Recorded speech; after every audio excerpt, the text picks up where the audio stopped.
हिमाचल प्रदेश नाम सुनते ही आंखों के सामने खूबसूरत पहाड़, बर्फीली चोटियां और वो घुमावदार सड़कें आ जाती हैं, है ना? दिन के उजाले में ये जगह किसी जन्नत से कम नहीं लगती। लेकिन जब सूरज ढल जाता है और घना अंधेरा इन वादियों को घेर लेता है, तब यही पहाड़ियां कुछ ऐसी कहानियां सुनाती हैं जो अनकही हैं, अनसुनी हैं।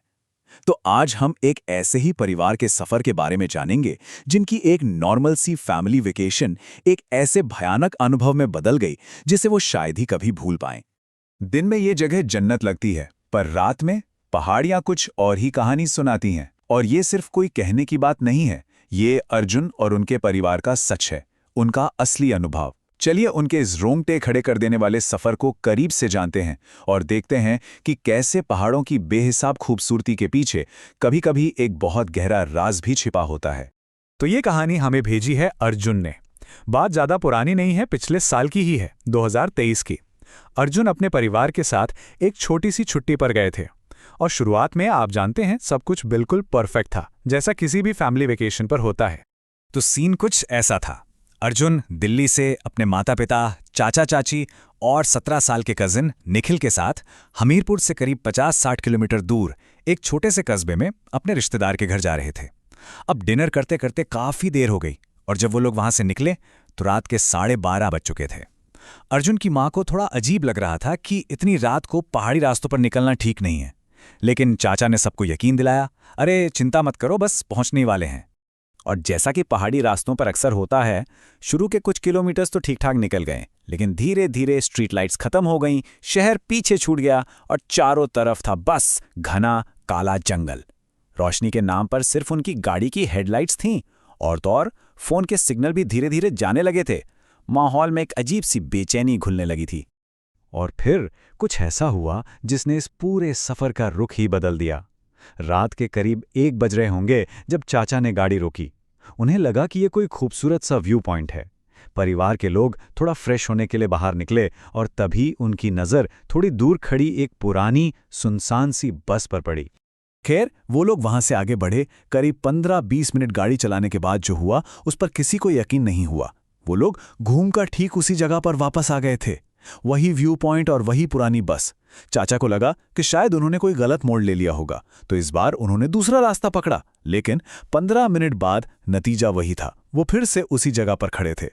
ऐसा एक बार नहीं हुआ, 2 बार नहीं, बल्कि पूरे 4 बार हुआ। वो कोई भी रास्ता लेते, हर सड़क उन्हें घुमा फिराकर उसी एक जगह पर, उसी बस के पास वापस ले आती। अब तक जो थोड़ा बहुत कॉन्फिडेंस था ना, वो पहले कंफ्यूजन में बदला और फिर धीरे धीरे एक अनजाने डर में। गाड़ी के अंदर अब पूरी तरह खामोशी थी। सबके दिमाग में बस एक ही सवाल घूम रहा था, ये हो कैसे सकता है? मतलब ये कैसे मुमकिन है? क्या वो किसी तरह के लूप में फंस गए हैं? हर रास्ता एक ही जगह पर वापस क्यों आ रहा है? सबके दिलों में डर अब धीरे धीरे घर करने लगा था। चौथी बार जब वो लोग उसी जगह पर वापस पहुंचे तो उनकी कार की हेडलाइट्स ने कुछ ऐसा दिखाया जिससे सबके रोंगटे खड़े हो गए। जिस बस को वो अब तक खाली और सुनसान समझ रहे थे, उस बस में अब कोई था। कार की हेडलाइट्स की सीधी रोशनी में उन्होंने साफ साफ देखा कि बस की ड्राइवर सीट पर किसी का साया है, कोई बैठा हुआ है। एक पल के लिए तो उन्हें थोड़ी राहत मिली कि चलो कोई तो है जिससे मदद मांगी जा सकती है।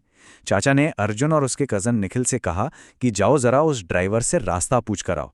लेकिन जैसे ही वो दोनों बस के पास पहुंचे, उन्हें एहसास हो गया कि जो दिख रहा है वो सच नहीं है। जैसे ही दोनों भाई बस की तरफ बढ़े, उन्हें एक अजीब सी, अननेचुरल सी खामोशी महसूस हुई। बस बहुत पुरानी और टूटी फूटी हालत में थी। पेंट उखड़ रहा था, शीशे टूटे हुए थे। उन्होंने टॉर्च की रोशनी से अंदर झांका और उनका दिल मानो बैठ गया। बस बिल्कुल खाली थी।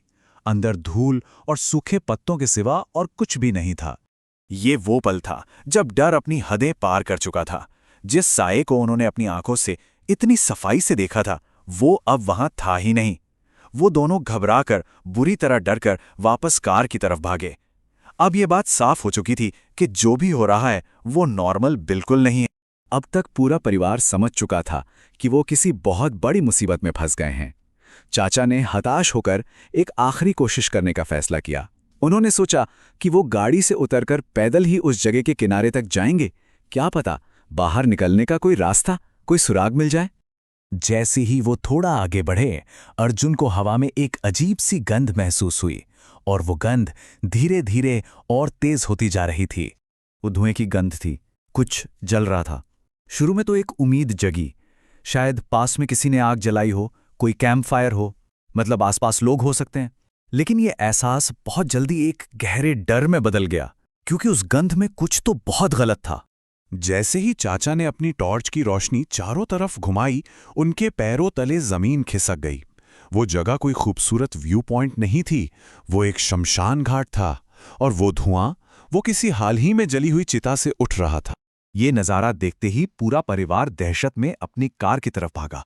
इस बार चाचा ने कुछ नहीं सोचा, कोई दिशा नहीं देखी, बस गाड़ी को अंधाधुंध भगा दिया। और अजीब बात यह थी कि इस बार वो उस लूप से बाहर आ गए। खैर, जैसे तैसे घंटों बाद जब वो अपने रिश्तेदार के घर पहुंचे, तो उन्होंने कांपते हुए अपनी कहानी अपने बुजुर्ग परचाची को सुनाई। उनकी परचाची ने उनकी पूरी कहानी बहुत शांति से सुनी, जैसे ये कोई नई या अनोखी बात ना हो। उन्होंने बताया कि पहाड़ी इलाकों में कुछ जगह ऐसी होती हैं जो रात के वक्त सक्रिय हो जाती हैं।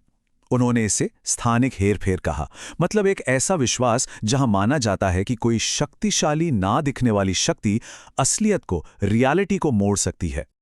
पर चाची के मुताबिक परिवार ने जो कुछ भी झेला, बार बार एक ही जगह पहुंचना, फोन का सिग्नल चले जाना, बस में वो साया दिखना और फिर गायब हो जाना, और वो अजीब सी खामोशी, ये सब उस जगह पर मौजूद किसी शक्ति की ही चालें थीं। वो शक्ति उन्हें वहां फंसाए रखना चाहती थी। उन्होंने परिवार को ये भी समझाया कि उनका डरकर वहां से तुरंत भाग जाने का फैसला बिल्कुल सही था। ऐसी जगहों पर ज्यादा देर रुकना या छानबीन करना बहुत खतरनाक हो सकता था। उनके डर ने, उनकी सूझबूझ ने शायद उन्हें किसी बहुत बड़ी अनहोनी से बचा लिया। और यहीं पर आकर ये कहानी एक बहुत ही डरावना सवाल हमारे सामने छोड़ जाती है। आखिर वो शक्ति चाहती क्या थी? क्या उसका मकसद सिर्फ उस परिवार को डराना और भटकाना था, या उसके इरादे कुछ और भी ज्यादा खतरनाक थे? क्या वो चाहती थी कि वो लोग हमेशा के लिए वहीं फंसे रह जाएं, या शायद वो उनके साथ उस जगह से बाहर आना चाहती थी?